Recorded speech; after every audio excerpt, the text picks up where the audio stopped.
बिस्मिल्लाहिर्रहमानिर्रहीम। All exams and anti trust preparation के episode number 5 में वेलकम। इसमें हम फिज़िक्स क्लास 11 का यूनिट नंबर 2 जिसमें से एक बहुत ही important topic vectors and its properties के ऊपर बात करने वाले हैं। यहाँ मैं 10 MCQs को एक्सप्लेन करूँगा, उसके सॉल्यूशंस और डिफरेंट अदर पॉसिबिलिटीज़ के साथ। सो शुरू करते हैं। MCQs नंबर 1 कदरे आसान से हम शुरू करेंगे और फिर आहिस्ता आहिस्ता आगे बढ़ते जाएंगे। इसकी स्टेटमेंट कुछ इस तरह से है, which one from the following quantities is a vector quantities. ये जो चार हम आपके सामने ऑप्शंस रखेंगे, आपने बताना है कि इनमें से कौन सी जो क्वांटिटी है वो वेक्टर क्वांटिटी है। ए वर्क, बी डेंसिटी, सी वॉल्यूम, डी मोमेंटम। तो चारों में से कौन सी वेक्टर क्वांटिटी है?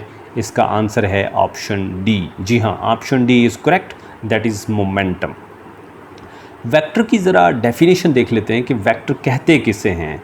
वेक्टर क्वांटिटीज़ ऐसी क्वांटिटीज़ को कहते हैं जहां हमें मैग्नीट्यूड के साथ साथ डायरेक्शन की भी ज़रूरत पड़ती है, उनकी कंप्लीट वजाहत के लिए, कंप्लीट डिस्क्रिप्शन के लिए। यानी the quantities which require both the magnitude and direction for their complete description are called vectors.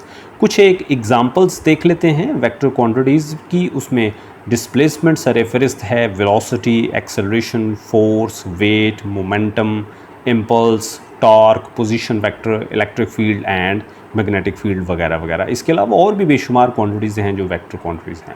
Vector quantities के बरअक्स स्केलर्स क्वांटिटीज़ होती हैं जिसमें सिर्फ और सिर्फ हमें एक मैग्नीट्यूड की ज़रूरत होती है उसकी कंप्लीट डिस्क्रिप्शन के लिए। वर्क, डेंसिटी और वॉल्यूम, जो ऊपर वाली तीन ऑप्शंस हैं, ये स्केलर क्वांटिटीज़ की एग्जांपल्स थी। आगे चलते हैं। MCQs number 2। If a vector A is equal to 4i minus 3j and lies in xy plane, what will be its magnitude? एक वेक्टर है A, उसका नाम है और उसकी जो वैल्यूज़ हैं वो 4i और 3j माइनस 3j हैं। ये xy प्लेन में पड़ा हुआ है, इसकी मैग्नीट्यूड हमसे पूछ रहा है। ऑप्शंस हैं A 1, 5, 7 या फिर 9। द करेक्ट आंसर, आप इसको सॉल्व करके मुझे बताएं, मैं आपको इसका जो कंक्लूजन है वो बता देता हूँ। Option B is correct, that is 5। वो कैसे? जो वेक्टर होता है उसकी मैग्नीट्यूड निकालने के लिए हम ये वाला फार्मूला यूज़ करते हैं, यानी फर्स्ट कंपोनेंट का स्क्वायर प्लस सेकंड कंपोनेंट का square under the square root.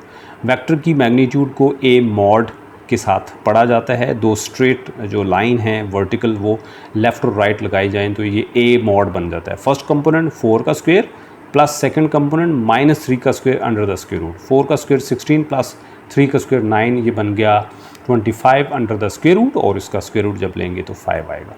इसी तरह अगर हमसे इसकी डायरेक्शन पूछी होती, इसी वेक्टर की डायरेक्शन पूछी होती, तो उसके लिए हम ये वाला फार्मूला यूज़ करते, theta is equal to tangent inverse y component of vector a divided by x component of vector a।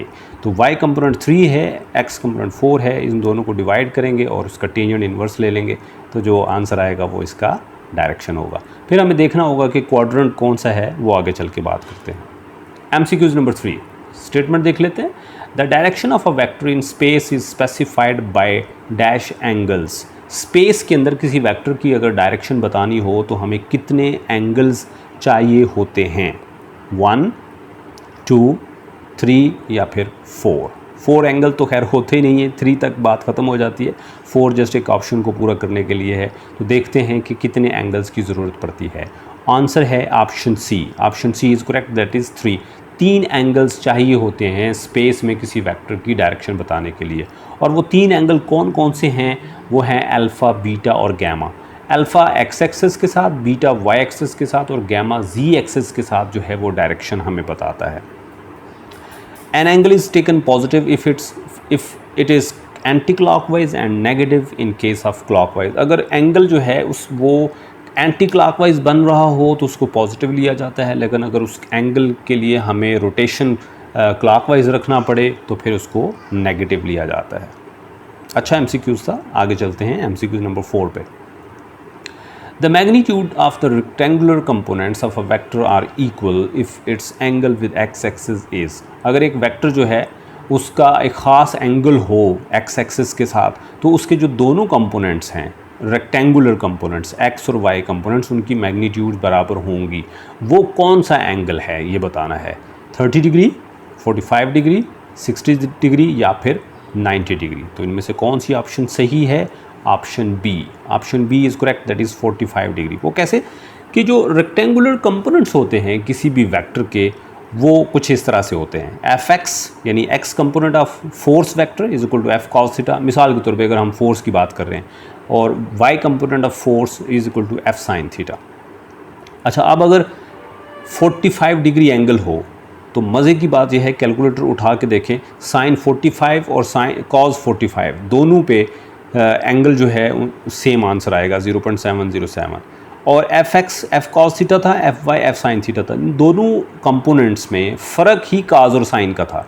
तो जब काज और साइन की वैल्यूज़ 45 डिग्री पे इक्वल आ गई तो फिर इन दोनों में जो फ़र्क है वो ख़त्म हो गया। तो इस तरह से जो एफ एक्स है वो that will become F cos theta और साइन थीटा दोनों दफ़ा 0.707, और वही एफ वाई है। जो एफ एक्स है वही एफ वाई है। इसलिए हमने कहा कि रेक्टेंगुलर कंपोनेंट्स जो होते हैं किसी भी वेक्टर के, उनकी वैल्यूज़ 45 डिग्री पे इक्वल होंगी। आगे चलते हैं एमसीक्यू नंबर 5 पे। The resultant of two forces 30 Newton and 40 Newton acting at N angle of 90 degree with each other S. दो फोर्सेस हैं, एक 30 न्यूटन है, दूसरी 40 न्यूटन है, और वो दोनों के दरमियान जो एंगल है वो 90 डिग्री है। यानी एक्स एक्सिस पे एक पड़ी हुई है, दूसरी वाई एक्सिस पे पड़ी हुई है। इसका मतलब है हम पाइथागोरस थ्योरम लगा सकते हैं। हमसे इन दोनों फोर्सेस का जो रिजल्टेंट मैग्नीट्यूड है वो पूछा हुआ है। कितना होगा? ऑप्शंस कुछ इस तरह से हैं, 30 न्यूटन, 40 न्यूटन, 50 न्यूटन या फिर 70 न्यूटन। करेक्ट आंसर है option C, that is 50 newton. वो कैसे, वो मैं बताता हूँ। जैसे मैंने पहले बताया कि यहाँ एक जो फोर्स है वो एक्स एक्सिस के ऊपर, जबकि दूसरी फोर्स वाई एक्सिस के ऊपर अमल कर रही है, और दोनों के दरमियान जो एंगल है वो डेफिनेटली 90 डिग्री होगा। अब इसको हम यहाँ भी ले सकते हैं, ये जो डॉट लाइन है एम पी। तो फिर इस सूरत में ये बेस होगी, ये परपेंडिकुलर होगी, और ये हाइपोटेन्यूस होगी। हाइपोटेन्यूस जो है उसकी मैग्नीट्यूड हमसे पूछी हुई है, और वो कैसे होगी? बेस का स्क्वायर प्लस परपेंडिकुलर का square and then under the square root. देख लेते हैं। Resultant vector R will be equal to the X component A X उसका square plus Y component A Y उसका स्क्वायर, और एक्स कंपोनेंट 30 न्यूटन है, Y component 40 newton है। दोनों के स्क्वायर्स लिए, एक का आंसर आया 900, दूसरे का 1600, प्लस किया 2500 बन गए। 2500 का जब हम स्क्वायर रूट लेंगे तो आंसर आएगा 50। तो इस तरह से हमने देखा कि जो ऑप्शन सी है यानी 50 न्यूटन वो करेक्ट है। यहाँ पे हमने पाइथागोरस थ्योरम लगाया है, और उसकी एक ही वजह थी कि ये 90 डिग्री एंगल था दोनों के दरमियान। अगर कोई और एंगल होता तब हम ये वाला थ्योरम अप्लाई नहीं कर सकते थे। पाइथागोरस थ्योरम सिर्फ और सिर्फ रेक्टेंगुलर कंपोनेंट्स के लिए ही एप्लीकेबल है, और रेक्टेंगुलर कंपोनेंट्स ऐसे कंपोनेंट्स होते हैं जिनमें दोनों कंपोनेंट्स के दरमियान 90 डिग्री एंगल होता है। अच्छा एमसीक्यूज़ था, इसमें और ऑप्शंस भी बन सकती हैं, ज़रा ध्यान से इसको पढ़ लीजिएगा। आगे चलते हैं एमसीक्यूज़ नंबर 6 पे। हाँ, एमसीक्यूज़ नंबर 6 कुछ इस तरह से है। A force of 10 newton makes an angle of 30 degree with y axis, the magnitude of x component will be. एक फोर्स है 10 न्यूटन, वो वाई एक्सिस के साथ 30 डिग्री एंगल बना रही है। उस फोर्स का जो एक्स कंपोनेंट होगा उसकी कितनी मैग्नीट्यूड होगी? ऑप्शंस कुछ इस तरह से हैं, 0, 5 न्यूटन, 10 न्यूटन या फिर 8.86 न्यूटन। ज़रा स्टेटमेंट को समझना पड़ेगा कि जो फोर्स है 10 न्यूटन की, वो वाई एक्सिस के साथ एंगल बना रही है 30 डिग्री। तो फिर यहाँ जो करेक्ट आंसर है वो है option B, that is 5 newton. लेकिन सवाल ये है कि कैसे, ये मैं आपको बताने लगा हूँ। दोबारा से हम रेक्टेंगुलर कंपोनेंट्स को यहाँ लेके आए हैं। जो फोर्स है वो वाई एक्सिस के साथ एंगल बना रही है 30 डिग्री, लेकिन हमें तो वाई एक्सिस के साथ नहीं है, हमें तो एक्स एक्सिस के साथ चाहिए। टोटल एंगल होता है 90 डिग्री एक्स और वाई के दरमियान, उसमें से जब हम 30 को माइनस कर देंगे तो बाकी बचेगा 60। तो इसका मतलब है अब फोर्स जो है एक्स एक्सिस के साथ वो एंगल बना रही है 60 डिग्री। अच्छा, अब एंगल हमारे पास आ गया 90 - 30 60। अब हम एक्स कंपोनेंट जो है फोर्स का वो फाइंड आउट कर सकते हैं। एक्स कंपोनेंट किसके बराबर होता है? F x is equal to F cos theta. Force है 10 न्यूटन और कॉस 60 डिग्री। कॉस 60 डिग्री पे 0.5 होता है, और जब 0.5 10 के साथ मल्टीप्लाई होगा तो आंसर आ जाएगा 5 न्यूटन। इसी तरह से अगर हमें वाई कंपोनेंट पूछा होता तो भी हम निकाल सकते हैं F y is equal to F sine theta, और एफ की जगह 10 न्यूटन और साइन 60 डिग्री। साइन 60 पे जो है 0.866 होता है, उन दोनों को जब 10 से मल्टीप्लाई करेंगे तो आंसर आएगा 8.86 न्यूटन। तो 8.86 न्यूटन वाला जो ऑप्शन है ये वाई कंपोनेंट के लिए है, जबकि 5 न्यूटन का ऑप्शन एक्स कंपोनेंट के लिए। आगे चलते हैं, MCQs नंबर 7 की स्टेटमेंट देख लेते हैं। A single vector having the same effect as all the original vectors taken together is known as। एक वेक्टर जो कि सिंगल वेक्टर होता है और वो दिए गए तमाम ओरिजिनल वेक्टर्स के इफ़ेक्ट के बराबर होता है, उस वेक्टर को क्या कहते हैं? ऑप्शंस हैं unit vector, equal vector, position vector या फिर रिजल्टेंट वेक्टर। जल्दी से आपको पता चल गया होगा कि इसको क्या कहते हैं। ऑप्शन डी करेक्ट है, यानी रिजल्टेंट वेक्टर। रिजल्टेंट वेक्टर की डेफिनेशन मैं आपके सामने रखने लगा हूँ कि the resultant of a number of similar forces, force vectors for example, is that single vector which would have the same effect as all the original vectors taken together। यानी resultant vector एक ऐसा vector होता है जो दिए गए तमाम vectors के सम के बराबर होता है, टोटल इफेक्ट के बराबर होता है।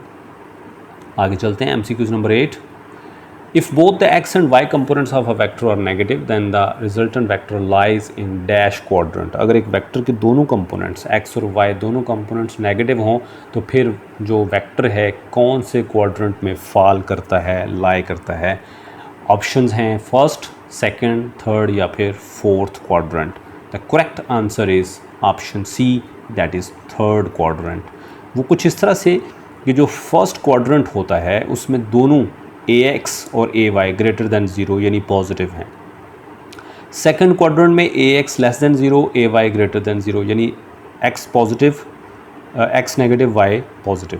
थर्ड क्वाड्रेंट में ax less greater than 0, third quadrant यहाँ पे है ax लेस दैन 0, ay भी लेस दैन 0 यानी दोनों कंपोनेंट नेगेटिव। और फोर्थ क्वाड्रेंट में ax ग्रेटर दैन 0 यानी पॉजिटिव और ay लेस दैन 0 यानी नेगेटिव। तो इस तरह से जो फर्स्ट क्वाड्रेंट होता है उसमें दोनों पॉजिटिव, सेकंड क्वाड्रेंट में x positive negative y positive, third में दोनों नेगेटिव और फोर्थ में x पॉजिटिव और y नेगेटिव होता है। यानी ये 4 डिफरेंट MCQs बन सकते थे जो मैंने एक ही MCQs में आपके सामने एक्सप्लेन कर दिया है। इसको ज़रा अच्छे से देख लें, इनमें इसको दोबारा भी पूछा जा सकता है। MCQs नंबर 9 जी। A force of 100 Newton is acting along y-axis. Its horizontal component will be। एक फोर्स है 100 न्यूटन, वो y-axis के ऊपर एक्ट कर रही है। इस फोर्स का हॉरिजेंटल यानी x कंपोनेंट क्या होगा?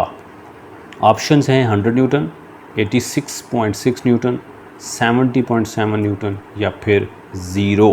The correct answer is option D, that is 0। वो कुछ इस तरह से कि ये जो फोर्स है, the given force is acting along y-axis, वो फोर्स तो y-axis के ऊपर अमल कर रही है और उसका जो एंगल है x-axis के साथ वो 90 डिग्री है। तो इस तरह से जो x कंपोनेंट होगा इस फोर्स का वो 0 होगा। उसकी वजह ये है कि जब हम fx निकालते हैं, fx is equal to f cos theta, f की जगह 100 cos 90 पे 0 होता है। तो इस तरह जब 100 से मल्टीप्लाई होगा तो आंसर 0 आ जाएगा। और चूंकि वो फोर्स पूरी की पूरी y-axis पे ही एक्ट कर रही है, उसका कुछ हिस्सा भी x-axis पे नहीं है, इसी वजह से फिर हमने बताया कि उसका जो x कंपोनेंट है वो 0 होगा। चलते हैं आज के दिन के आखिरी MCQs पे, MCQs नंबर 10। इसकी स्टेटमेंट देख लेते हैं। A force of 15 newton makes an angle of 90 degree with x axes, its y component will be. एक फोर्स है 15 न्यूटन की, ये पिछले MCQs जैसा ही है। वो एक्स एक्सेस के साथ 90 डिग्री एंगल बना रही है, तो उसका जो वाई कंपोनेंट है वो क्या होगा? 45 न्यूटन, 30 न्यूटन, 15 न्यूटन या फिर 0। दोबारा देख लें, एक फोर्स है वो एक्स एक्सिस के साथ 90 डिग्री एंगल बना रही है और वो 15 न्यूटन है, तो उसका जो वाई कंपोनेंट है वो कितना होगा? ये फोर्स, इसका करेक्ट ऑप्शन पहले देख लेते हैं। Option C is correct, that is 15 newton. और उसकी वजह ये है कि जो गिवन फोर्स है 15 न्यूटन वो तो ऑलरेडी वाई एक्सिस पे एक्ट कर रही है। क्यों? क्योंकि वो एक्स एक्सिस के साथ 90 डिग्री एंगल बना रही है, यानी पे वो वाई एक्सिस के ऊपर पड़ी हुई है, जबकि जो एक्स कंपोनेंट है इस फोर्स का वो 0 होगा। और उसकी वजह मैं पहले भी बता चुका हूँ पिछले MCQs में भी कि एफ एक्स जो है वो एफ cos थीटा होता है, 15 इंटू cos 90 डिग्री, cos 90 पे 0, तो इस तरह से 15 इंटू 0 इज इक्वल टू 0। तो इस तरह से हमने देखा कि कैसे लफ्ज़ों की का जो हेर फेर होता है इसके ज़रिए पज़ल किया जाता है बच्चों को कि वो एक्स कंपोनेंट दिया है, वाई पूछ लिया, वाई कंपोनेंट दिया है, एक्स पूछ लिया। तो इस तरह के MCQs जो है वो पेपर में आपके एंट्री टेस्ट के एग्ज़ाम्स में पूछे जाएंगे। जो साइन और काज और टेंजेंट की वैल्यूज़ हैं 0 डिग्री से लेकर 90 डिग्री तक, उनका एक टेबल बच्चे बनाते हैं खुद भी। मैथ्स की बुक्स में भी, फ़िज़िक्स की बुक्स में भी होता है। उसको ज़रा बना के 1-2 दफ़ा प्रैक्टिस कर लें ताकि आपको साइन, कॉज और टेंजेंट की जो वैल्यूज़ हैं 0 डिग्री से 90 डिग्री तक वो अच्छे से याद हों, ताकि आप इनको ज़ुबानी कर सकें। क्योंकि कुछ एंट्री टेस्ट में कैलकुलेटर अलाउड नहीं होता, तो फिर वहाँ ज़ुबानी ही सारी चीज़ों को करना होता है। तो फिर वहाँ आपको ये वाला जो टेबल है काम आएगा, अगर आपने इसको अच्छी सी प्रैक्टिस की हुई है। तो आज के लिए इतना ही। मैं हूँ MA राजपूत और आप देख रहे थे Alpha Science Academy. Don't forget to like, share and subscribe our channel. Keep watching. Good bye. अल्लाह हाफिज़।